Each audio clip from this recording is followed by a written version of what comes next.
Welcome to the Superintendent Effect, a podcast where we highlight strong leaders building strong communities. I'm Ann Brown, President and CEO of the Cook Center for Human Connection, and I'm your host. I'm excited to be joined by Dr. Patrick Keeley, Superintendent of the Mountain Empire's Unified School District in California. Patrick, welcome. Thank you so much for joining us today. Thanks for having me. I appreciate it. We're just getting to the start of the school year. How has your school year jumped off so far? We're about a month in right now. Things are good. We're trying to keep things tight around the budget and things. So it's, you're trying to massage staffing early on in the school year, balancing out classes and things. It's a little harder in a large rural area like ours, as opposed to, kind of a little bit more of a homogeneous town or urban area where you have a much larger economy of scale when it comes to trying to balance things. But things are good. I see lots of smiling faces and happy kids. In schools, I think once you start to hit about mid-September and getting into August, or October rather, that's when the reality sets in, like, the whole school year is still ahead of us. So some of the newness is wearing off, but overall pretty good. They're hitting the stride though. Yeah. So tell me about your district. You said you're rural, but tell me about your size and your town. Well, we're a very large rural mountainous district east of San Diego County. If you're familiar with flying into San Diego, you fly over us. Oftentimes right above where our high school and district office facility is, you can hear the deceleration and the large planes coming down in elevation right above us, and then they fly into San Diego. So it's 660 square miles. Wow. It's the entire eastern portion of San Diego County to the Imperial Valley line down to the Mexican border. And so we have small little towns dotted across these mountains. And then we also serve 3 Native American reservations. So all told, about 1,700 to 1,800 kids. And the overall population of the area is about 12,750 spread across these mountains. So it's a lot of logistical challenges, and trying to bring people into one community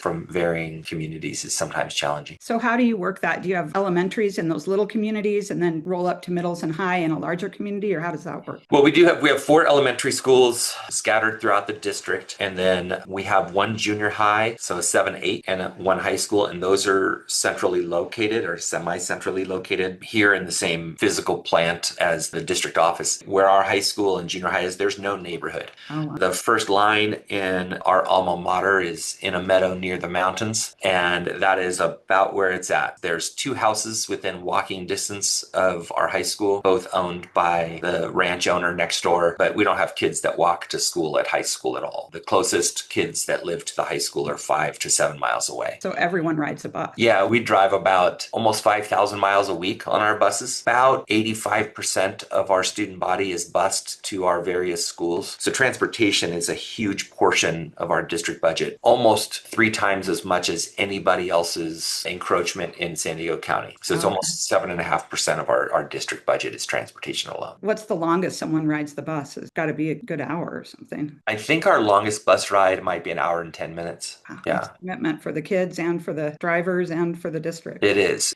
Our kids are pretty resilient. Mountain Empire kids are built differently. They go through a little bit more to get to school, especially at the high school level. When you're adding all those extras in that high school kids do, it makes for very long days for them. Internet on your buses? We do. Yeah. We do. We put that in about 4 or 5 years ago. We added that. That's good time for the kids to have that. Yeah, I mean, for those who need to get a little homework done and such, that is helpful. Listen on what you have to get done, right? Yeah. So one of the things I'm always really interested in talking to guests about is your path to the superintendency.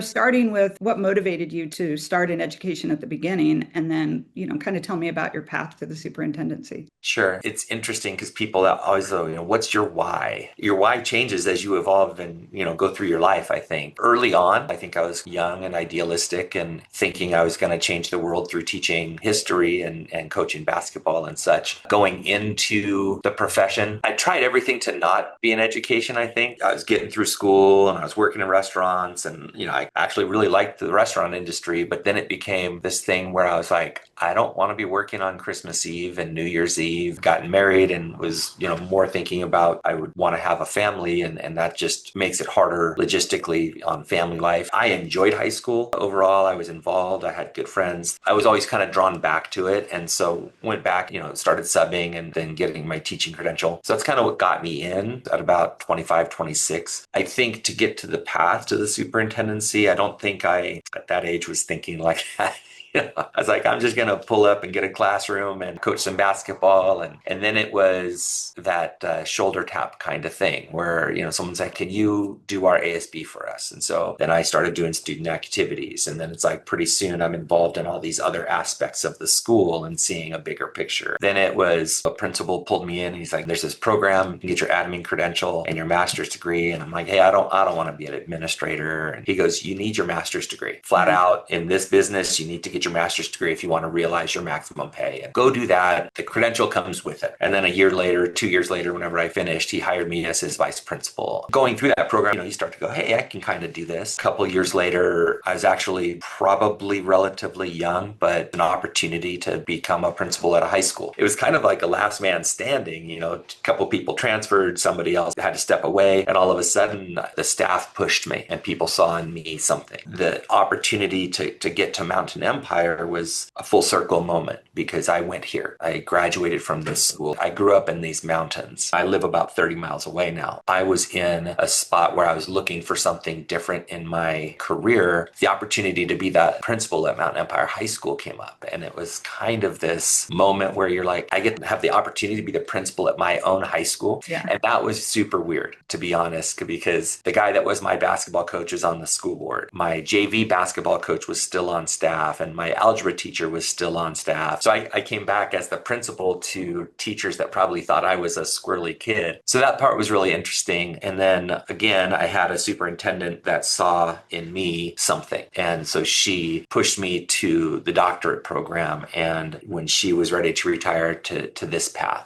for the school district, it was also really cool, right? Here's a small town, small communities. They get to have someone who grew up here, who went to their high school, who graduated from here, and they get to call them their superintendent. So it's a point of pride for our board as well. I would say my path is a lot to do with having the good fortune of people seeing something in me that I don't always know if I see in myself. I take that as a leadership lesson in and of itself. To think as a leader, my job is to also see the potential in my people that work with me and push them along the way as well. Wow. That's something we should quote because I think that's a really important piece is I did hear all through your story, I was tapped on the shoulder.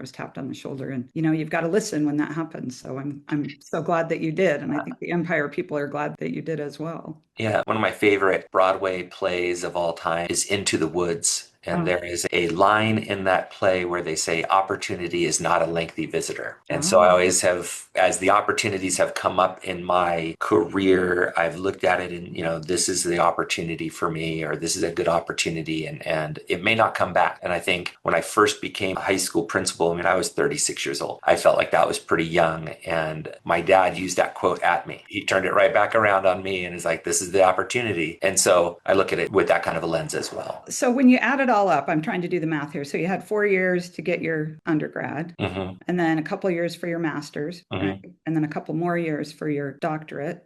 So you're 8 years in. I always kind of say, that gets you through medical school. And right. I think that's an analogy that a lot of people don't understand. And then if you think about medical school, what do? You do residency. Well, during that whole time, you're essentially doing residency, right? When you got your doctorate, how many years had you been on the education field at some level? I was a high school principal doing my doctorate program. So I was running a high school and going to school at night and on weekends and things like that. Then you probably had 10 years, 15 years of time in a school. Yeah, I think I'd had probably 20. Wow. I went back in my 40s to do the doctorate. Okay. I did my master's in my 30s. So it's like kind of like my 20s, 30s, 40s. I don't think I'm going to go back to school again, but one of my roommates from college, he was one of those straight through guys and did his PhD. But by the time he was like 26 or 27, he and I were talking while I was doing my doctorate program. And he was just like, I don't think I could go back to school right now with kids and work. And he goes, that's pretty impressive. But there's a lot of people that do that. Most of the people in my program were sitting school administrators. And that was through San Diego State. And we were all there at night going to class. Yeah. Leaning on each other. Yeah. I also think it's really ironic that you're the history teacher and so much of your story is about history. Yeah, it is interesting. Yeah. Yeah, it is coming back. So that's a real appreciation. So how many years have you been in the superintendency seat? I'm in my 6th year on the job. Oh, that's awesome. Just started my 6th year. So as a 6th-year superintendent, what would you tell a first-year superintendent to look forward to? Aging rapidly No, it's a really interesting transition. I was the first superintendent in San Diego County who took over a district during COVID. So we Oh, were shut down when I was named superintendent. So I had not only like trying to just learn the job, but just baptism by fire kind of a thing. There was no grace period for anything in terms of how people were moving through that time of their life. First of all, realize that in the view of other people, your time is very important and what you give your time to speaks. yeah. I think that's an important thing for people to understand in taking on this role in terms of other things as you evolve in the role, because it takes a few years before you really feel comfortable, I think, at least for me. Every year, it's like the third year is when I started, in every job I've had is where I felt solid, like my feet felt solid under me. Understand that you're the person, but then there's the role and the access that the role provides and the voice that the role provides. And how do you use the seat to change the conversation, to lead the conversation, to allow a conversation to happen? It is a very interesting position. So I've taken on the position of not just being the advocate for the kids and the staff and the community, but also, lending my voice to telling our story about what it means to be in rural education, what it means to try to provide for families and kids in rural areas, which oftentimes get forgotten. And people are super happy about what is produced in rural areas, because without our rural areas and our farms and our ranches, we would all be naked and hungry. So we all like what comes out of there, but I don't know that from an overall, whether it's a state or federal government or the combination of both, I don't know that we do all that we can for those communities in terms of investing in their school communities and things like that. So I've looked at this role as not only advocating specifically for my school district, but to also lend my voice to the larger conversation around small and rural schools. I love that. And you're right.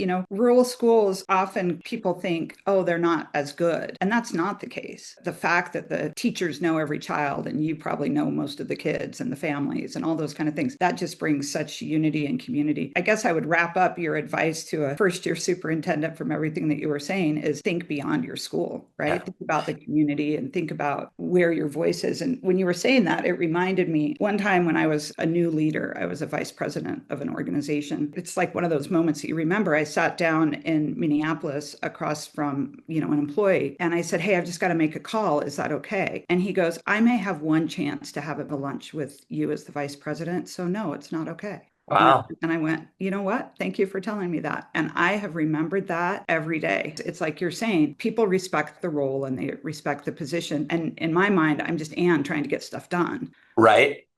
Yeah. But they're like, this is my one chance to have a conversation with influence. So I try to be respectful of that. Yeah, I get that. And I like hearing that myself, because I find myself in that trap. Like I'm just trying to get something done. Really, I think in the role, the people are the role, right? And Right. so it's good to remember that. I was going to say one last thing as it popped in my head as you reminded me, like first year superintendent. And this is just advice that I've told people. And actually somebody just messaged me on LinkedIn. Hey, do you remember when you said this? This is another superintendent. You remember when you said this to me? I'm there. And I always tell people you need to be fireable. What I mean by that is if you know what you stand for and you know what's right for kids and you really want to drive that, you need to find your way through that with your board and with your community, because you're the person who holds the most knowledge of all sides of an issue. Oftentimes, you got your board and you got your community and you got your staff and everything else. And your job is to lead. If you're just trying to weave your way through a bunch of personalities and keep a bunch of people happy all the time, you won't be leading anymore. And that is what's actually going to be problematic. More people will accept your no if it's a principled no. So I think that's an important thing, is like, remember who you are when you get to this role, because that's going to help you. Yeah. And you have to be it from day one. Correct. That's the important thing.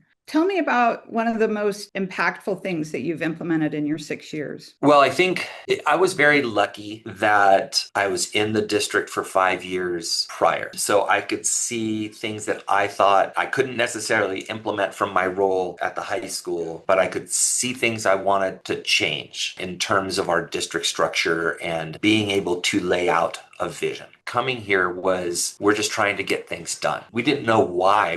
There was stuff in front of us. We were getting it done. We have this vast area. We have all these things. So I reorganized where work gets done. So implementing systems within our district office was kind of the first piece. That allowed then for us to write a long-term vision, our portrait of a graduate, which also is accompanied by our portrait of an adult and our systems portrait. And the way it's kind of laid out is, if you want certain things for your graduates, and these are not, I want my graduates to read at X whatever level. This is, I want them to be prepared for adult life. We want them to be compassionate and culturally aware. We want them to be future focused. We want certain things, flexible and adaptability and all these things. So they're attributes. If we want those things to be true, then we need for the adults to do certain things and to shift mindsets. And if we want those adults to support those kids in that way, what is our system doing to support those adults? And so building that system was, that systems portrait was really important. And so from there, then we devised our strategic plan.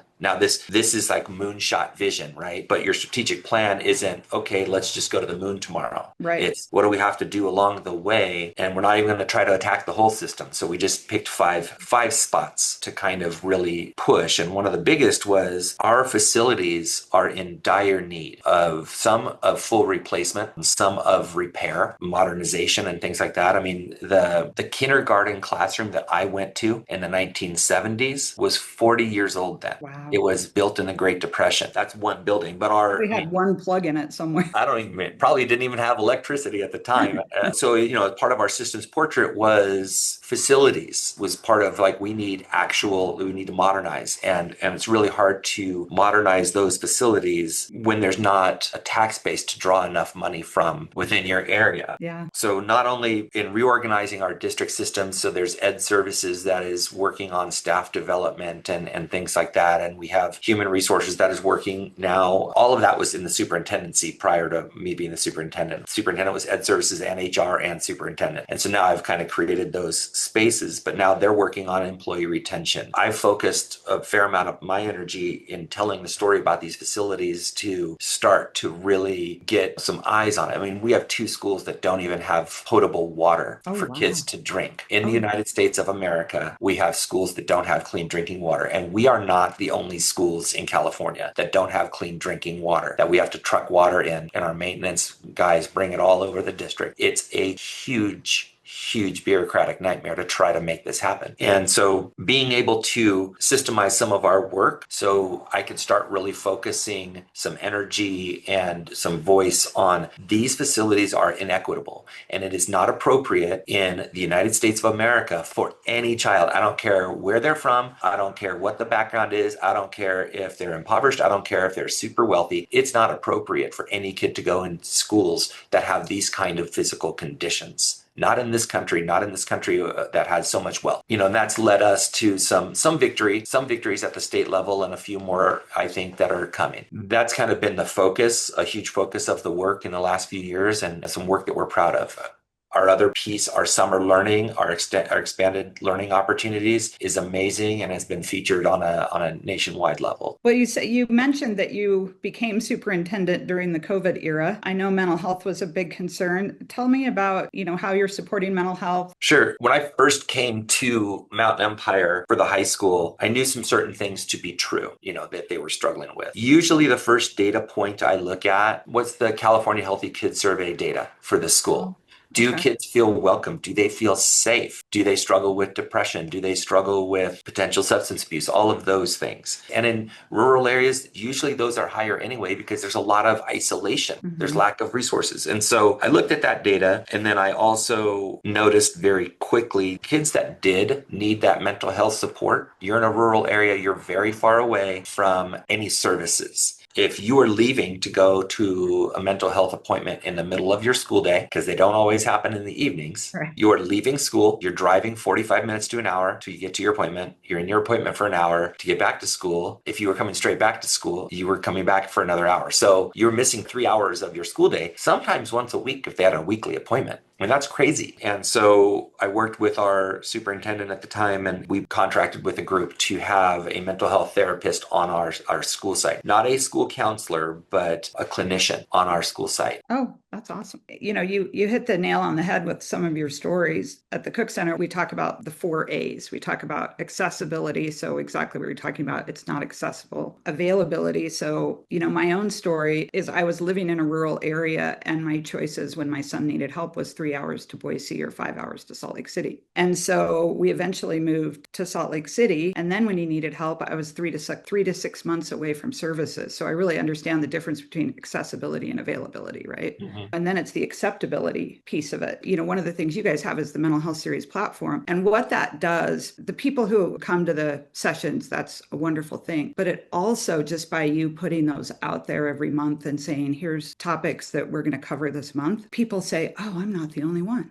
I'm not the only one with dysregulated child. I'm not the only one who's dealing with suicide ideation with my child. I'm not the only one trying to de-escalate conflict in my home, right? By putting it out there, even a family who maybe doesn't show up that month to something is saying, oh, I know where to go now. I know where to get help. And then, of course, affordability, it's always free to the family. So anyway, I think that's a wonderful way that you're thinking about mental health and all of these components and parts. So I always like to ask, what's something that most people don't know about you?